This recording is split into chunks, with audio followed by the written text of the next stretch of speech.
Michel Paul van het politie- en milieuteam houdt een moezenbietersnest in de gaten bij Watten, dat in april met hagel terug in de sketten is. In een ei bleu als een wonder nog heel en kaam uit. Paul wil nou zien dat het goed gaat met de piek. Nou, mooi. Hij zit er nog op. Dit is hem. Maar hij gaat een onzekere toekomst hier tegemoet. Als hij hier gewoon rond gaat vliegen, dan maakt hij ook een kans dat hij wordt doodgeschoten. Want doodgeschoten buizerds en haviken vinden we hier ook. En bij de jouwer al 5 meldingen dit hier van roofvogelvervolging. Die zijn vernield met een lange stok en waarvan de boom is omgezaagd. En van één nest haalden we een dode buizerd van het nest. Die was vergiftigd.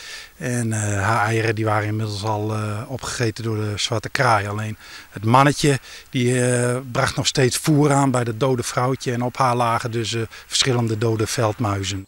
Er is wel mooi camera's werken, maar het is dreig om dieren te trapjeren. Vorig jaar hebben we er 3 betrapt, dat jaar daarvoor 5. Het is sprokkelwerk, maar we betrappen wel eens iemand.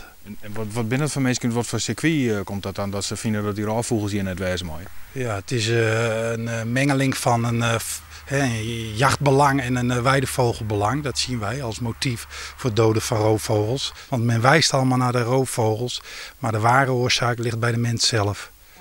Een jong piekje van 9. Heel veel mensen kunnen dat niet zien, dat ze deze vogels eten. Nou is het overgrote deel van hun voedsel over het algemeen wel muizen en mollen, maar ze eten ook... Een jong piekje van 9. Ja, dat jet erbij. De Frieske Milieufederatie roept Elsenier op melding te doen van roofvogelvervolging.